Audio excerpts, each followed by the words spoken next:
Compañero Vázquez está ahí perfectamente. Bueno, muy buenos días, don Ignacio.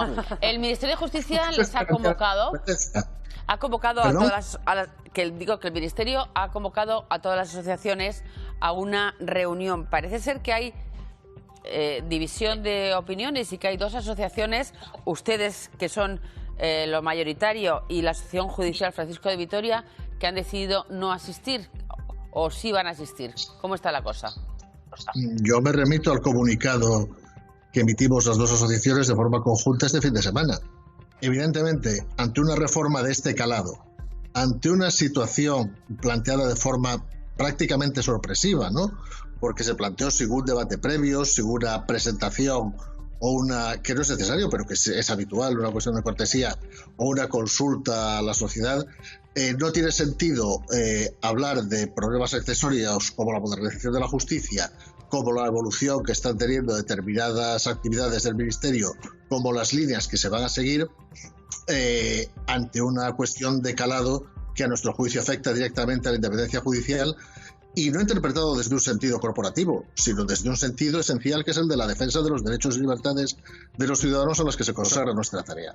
Nuestra intención es, mientras esté esta cuestión planteada en los términos en los que está planteada, nuestra muestra de desacuerdo será el no acudir a estas reuniones, siempre con la esperanza de que se recupere el buen sentido, que esta propuesta quede en vía muerta y que podamos recuperar una normalidad de trato institucional como la que hemos tenido hasta ahora con el Ministerio de Justicia.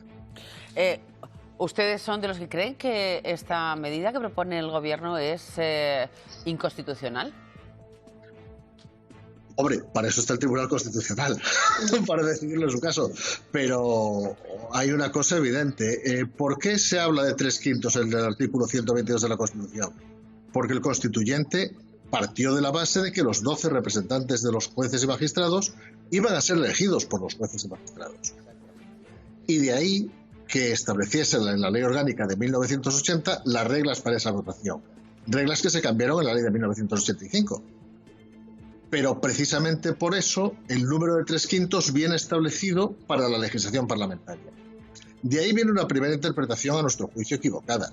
Y segundo, en el marco en el que nos movemos, en el que la sentencia del Tribunal Constitucional de 1986, todas las advertencias de la Comisión Europea, del Grupo Greco, de la Comisión de Venecia, todas inciden en la necesidad de incrementar la independencia judicial a través de una mayor participación de los jueces en este tipo de procesos de selección de sus gobernantes, por así decirlo, o de sus órganos, de los integrantes de sus órganos de gobierno, es un paso claramente regresivo. ¿Por qué? Porque hasta ahora los consejos desde 1985 han tenido una composición muy diversa, pero siempre ha habido una cierta garantía de pluralidad en su composición, que garantiza al mismo tiempo una cierta, no una transmisión, como se dice, inmediato, como se ha insinuado hace un momento, de esas mayorías a los nombramientos, sino una cierta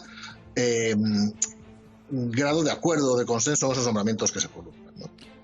Entonces nosotros partimos de la base de que el planteamiento de la reforma supone un paso más en esto que se llamaron las democracias liberales, ¿no? El problema de Polonia, el problema de Hungría, el problema de Turquía, en los cuales uno de los elementos de degradación del Estado de Derecho ha sido el ataque inmediato al Poder Judicial en los tres casos. ¿Y cuál es la solución, don Ignacio?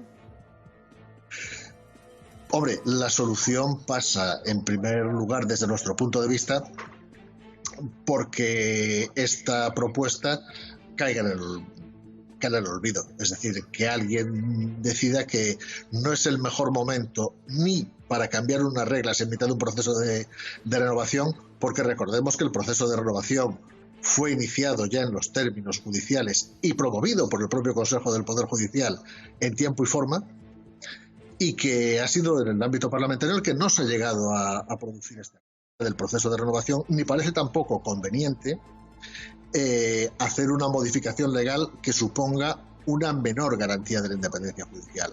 Yo pertenezco a una asociación que desde su constitución ha promovido el criterio de la mayor presencia judicial y de la mayor implicación de los jueces en la elección de sus vocales. Nosotros, de hecho, siempre hemos propugnado la vuelta al sistema de 1980.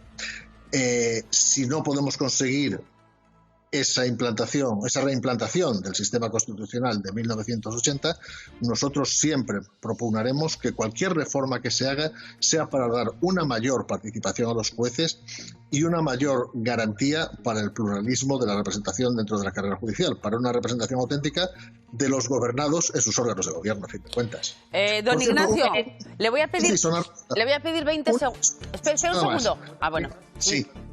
Dígale. Solamente una cosa. Yo pongo el ejemplo siempre de las salas de gobierno de los tribunales superiores de justicia, que son unos órganos que tienen una composición que la mitad de sus miembros son miembros natos, es decir, son cargos que ocupan puestos gubernativos en el ámbito del Tribunal Superior, y los otros miembros son elegidos por los jueces. Nunca hay un bloqueo de las salas de gobierno, porque periódicamente, cada 5 años, en el mes de septiembre se convocan elecciones, en el mes de noviembre se convocan las elecciones, al día siguiente de las elecciones se proclaman los resultados y al día siguiente se compone la nueva sala de gobierno. Ese es un ejemplo de cómo el sistema de 1980 podría seguir siendo eficaz en un ámbito general. Le voy a pedir 20 segundos nada más, de verdad, son 20 segundos. Y además vamos a escuchar que la vicepresidenta Calviño ha hablado de este asunto ahora mismo en Radio Nacional. 20 segundos,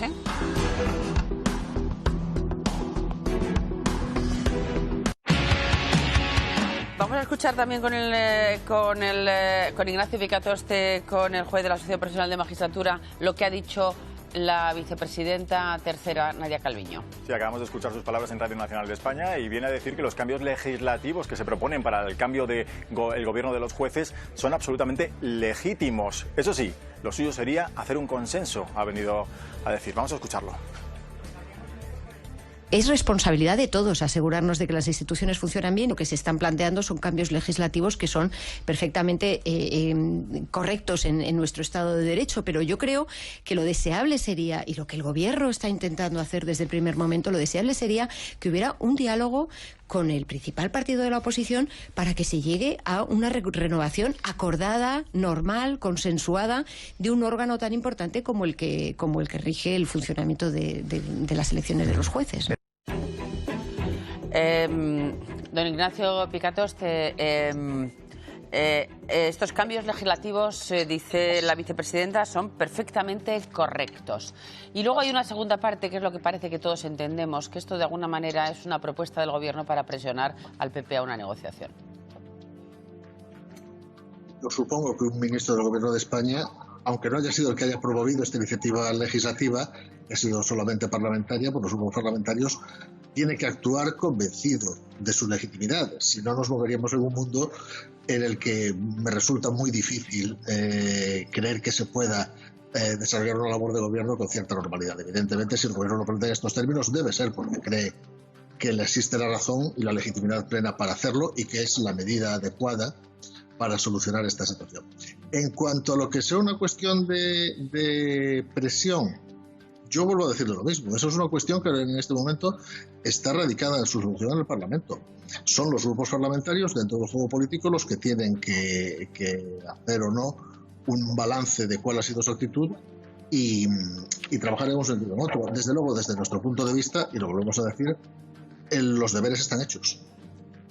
Con lo cual, a partir de ahora, le corresponde a los legisladores adoptar esos acuerdos que, volvemos a insistir, siempre tienen que ser cuanto más amplios, más consensuados como garantía de libertad e independencia de los jueces, mejor.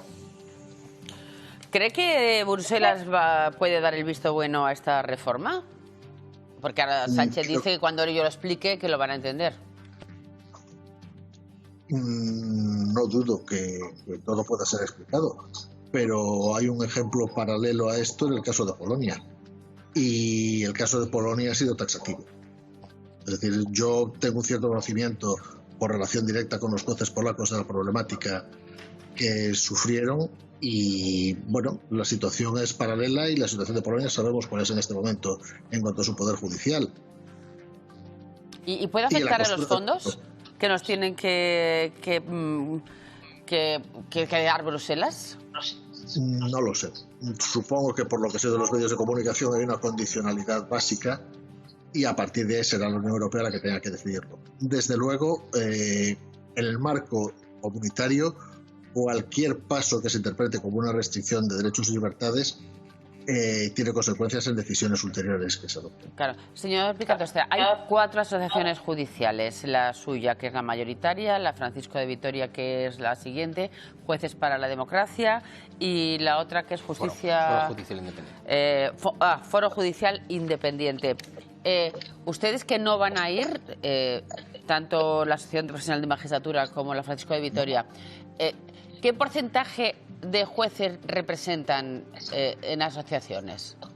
Pues mire, nosotros hemos cerrado a 30 de septiembre con unos 1.400 asociados y Francisco de Vitoria creo que con unos 850. Estamos aproximadamente en 2.500 entre los dos, más el número de asociados del foro, que es inferior, pero también suma, con lo cual estaríamos en un porcentaje de asociados de más de la mitad de la carrera judicial.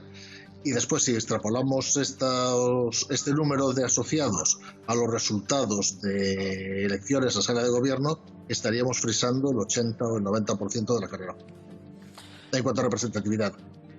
Bueno, pues entonces yo creo que tendrán que escucharles, por lo menos, ¿no? Por lo menos.